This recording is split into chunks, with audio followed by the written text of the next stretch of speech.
যৌন হয়রানির মতো যে বিষয়টা, এটা তো আসলে শুধুমাত্র নারীর উপরেই সীমাবদ্ধ বিষয়টা এমনটা না। যৌন হয়রানি যে কোনো মানুষের সাথে হতে পারে, পুরুষ নারী সকলের উপরে।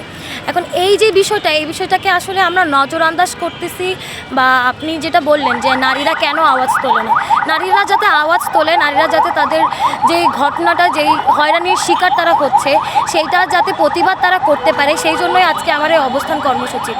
তাদেরকে একটা মেসেজ প্রদান করা যে তাদের পেছনে, মানে তারা একা না, তাদের মতো আমরাও আছি যারা হচ্ছে এগুলো সাফার করি। সো এগুলো আর মুখ বুজে চুপ করে মানে বসে থাকার জন্য না, এখন এটার প্রতিবাদ করতে হবে, না হলে এগুলো হচ্ছে যে কোনোভাবে সম্ভব না সমাধান করা। আর আপনি যে প্রশ্নটা করলেন যে এগুলো কেন করতে চায় না, দেখুন যৌন নিপীড়ন মতো যে ঘটনাগুলো সেই নারীদের এখন এই বর্তমান সময়ে এসে আপনি যদি বলেন নারীর উপরে কী কী সহিংসতা হয় বা এগুলা কী ধরনের কীভাবে সংঘটিত হয়, সেটা আসলে একটা নারীই বলতে পারবে। তো সেই জায়গা থেকে সবার ওই মানসিকতা বা হচ্ছে যে প্রতিবাদ করার স্পৃহাটা জাগ্রত হয় না, আর প্রতিবাদ করার স্পৃহাটা জাগ্রত যাতে হয় সেই জন্যই আজকে আমার এই অবস্থা। কালকেও যদি আপনি দেখেন ডক্টর লুৎফর রানা ম্যাম, উনিও হচ্ছে যে এই বিষয়টা নিয়ে কথা বলেছে যে আমাদের যৌন নিপীড়ন বা যৌন হয়রানির মতো যে ঘটনাগুলো, এই ঘটনাগুলোর আসলে আইনি কোনো মানে ধারা বা হচ্ছে যে বিধিবদ্ধকতা নেই।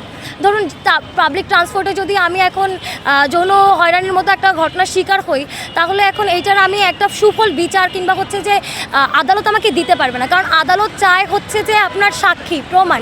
এখন পাবলিক ট্রান্সপোর্টের মতো জায়গাগুলোতে কিংবা যেই জায়গাগুলোতে আসলে আমার কাছে কোনো প্রমাণ নেই বা আমি সংগঠিত করার মতো এরকম কোনো পরিস্থিতি আমার নেই, সেই জায়গাগুলোতে তো আদালতের কাছে গিয়ে আমি দরখাস্ত হলে সেটা আদালত আমাকে দিতে পারবে না।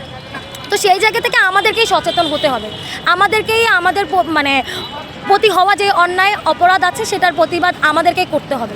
আপনি যদি এখানে দেখেন, এখানে অনেকগুলো টেক্সট আছে, যেখানে হচ্ছে যে আমি লিখেছি যে ক্ষমা চাওয়া নৈতিকতা নয়, অপরাধ দায় এড়ানোর একটা অজুহাত।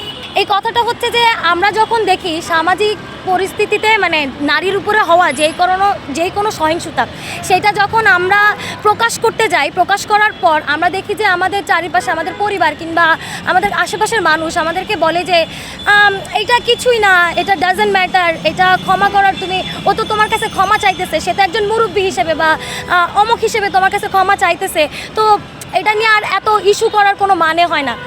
কিন্তু যৌন নিপীড়নের মতো যে ঘটনাটা যার উপরে সংঘটিত হয়, সেই মাত্র বোঝে যে তার উপর দিয়ে কী যাচ্ছে। যেই একটা কারণ, এই সকল সমস্যার কারণে নারীরা হচ্ছে যে বা যেই যৌন নিপীড়নের শিকার হচ্ছে সেটা প্রকাশ করতে পারছে না, সে লজ্জা পাচ্ছে। তার কাছে মনে হচ্ছে যে আমি যদি এই ঘটনাটা প্রকাশ করি তাহলে আশেপাশের মানুষ বা এই সমাজ আমাকে কিভাবে দেখবে, এই সমাজ আমাকে কিভাবে অ্যাকসেপ্ট করবে। আমি এটা বলবো এটা তো একটা লজ্জাজনক ঘটনা। তো আমি তাদেরকে বলতে চাই এটা কোনো ভয় না, এটা কোনো লজ্জা না, এটা একটা অপরাধ, এটা একটা ক্রাইম, এইটার বিরুদ্ধে আওয়াজ তুলতে হবে। এই মেসেজ প্রদান করার একটাই উদ্দেশ্য, সেটা হচ্ছে যে আমার সমাজে যে বা যারা যখন যে কোনো স্থানে পাবলিক ট্রান্সপোর্ট হোক, যেখানে বাজে স্পর্শের আলাপ সে সংঘটিত মানে পেলেই সে সঙ্গে সঙ্গে যাতে আওয়াজ তোলে এবং সেটা যাতে প্রতিবাদ করে, এইটাই হচ্ছে যে আমার মূল লক্ষ্য।